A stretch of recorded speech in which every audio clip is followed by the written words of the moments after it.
So, welcome to our next episode of How Do I? We had another really great response. So, let's take a look at that response.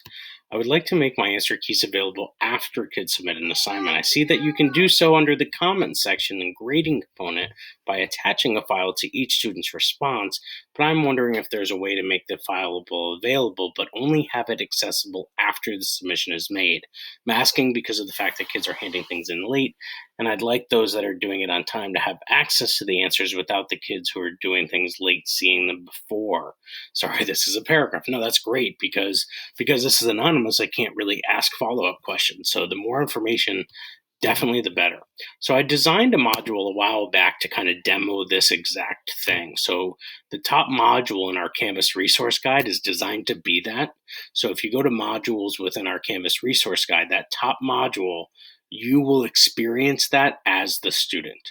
And so essentially what I did is I had two assignments that ultimately led to them getting this answer key. So by submitting these two pieces, it then allowed them to do this. So if I go to student view, I always do that. I click before it loads. Because as you can tell, I'm like, Keith Morris, if you're watching, shout out to you. He always jokes about, well, you just did 18 clicks there. And it's true. Sometimes, I get to the point where I'm like so intuitive with this screen that I think hopefully these videos allow you to kind of slow some of those clicks down for that. So in any event, now that I'm in student view, if I go to module, I should see that module pop up at the top. That's another great thing to bring up too is, if you have modules, just try to have the most recent module at the top. Think of it like a newspaper. You want things to be above the fold. So in this case, it's really, and so now you can see these are darked out. So I can't do anything here. Right? I could click it all 18 times if I wanted to, and nothing's going to happen. So what has to happen is I start here. Right? And I have to submit this. So after I read this packet, I do the work, whatever, I submit it. Once I actually go ahead and submit the assignment, now your question is going to be like, well, what if they just submit anything? Well, if they submit anything, it's going to let them through. It's not going to intuitively check all of those boxes, but at least you'll see that what they submitted and can talk to them about that later. So I wouldn't get too caught up in that.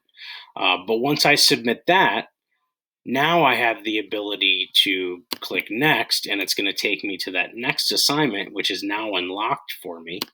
So once I complete that assignment and I do the same thing, and I hopefully attach the actual file with the actual work, and again, I can, if it takes me a couple files, I could do that.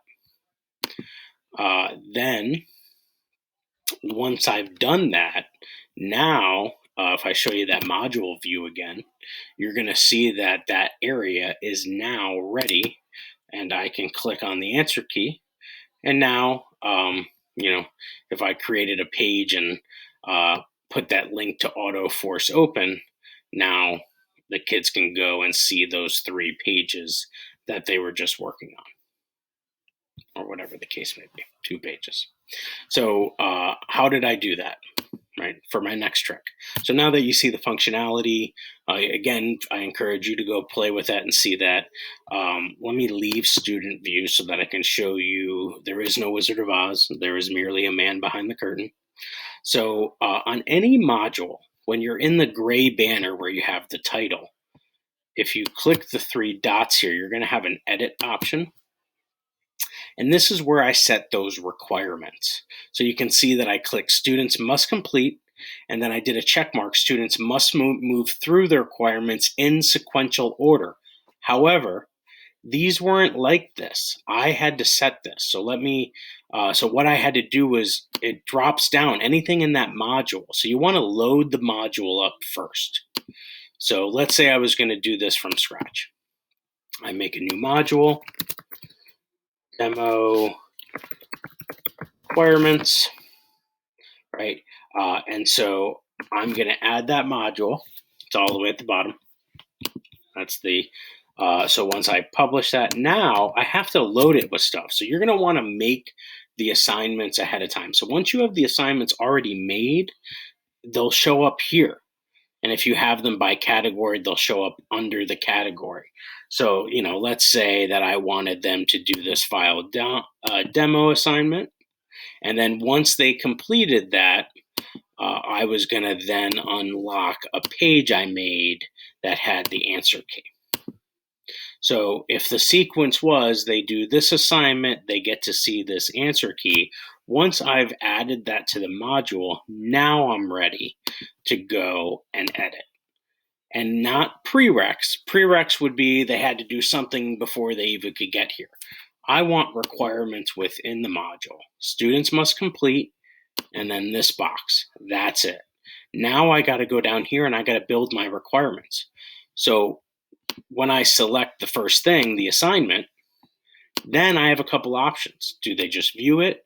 There's a button that they can just mark something as done. Like maybe you were having them read an article, so you just wanted them to actually actionably mark it as done instead of just view it. Or in this case, submit the assignment. If it was a quiz, a cool thing to do with this as a quiz is to maybe give a quiz at the end, and then they have to score such and such a point to unlock the next module. So that's sort of a different function. But for us and what we're trying to do based on the submission today was we want them to submit it, and then once they submit it, then they'll be able to, view that item. Right. So I'm just going to lock that up. I got to make sure I have not only these published, but I have to make sure the module is published. And now this is going to work much in the same way.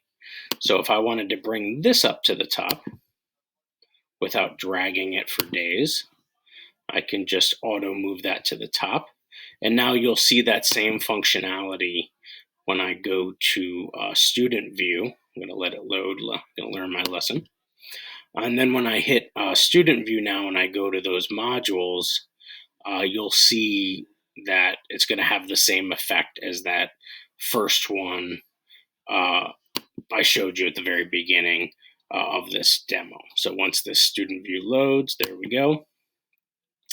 Now you're going to see that bottom, there it is. That bottom one is grayed out, and I can't access it until I submit here. So really easy. That's how you set the module requirements. So just rewind back to that part so you can see the buttons I clicked. And I think that should answer today's question. So thanks for tuning in, and please keep submitting. Just a reminder, I curate this front page. So here is the link to get to it. Here was the last episode that I did on the 2 responses before. There's some things on Skyward, the Sign Up Genius. I did a demo for how to use discussions. I try to update this, and just keep in mind it's a slideshow, so you can kind of go through to go all the way back in history and see the evolution of what we've been doing here from the beginning. Also, my new streamlined module design to kind of use a page to give your objectives as well as your 2 deliverables, and put that right at the top of the module, just like I did in this demo here, to give it some visibility for kids when they land on your page if you're leading off with that module view. All right, so like anything, you need anything, I'm an email away. Thanks for watching, guys.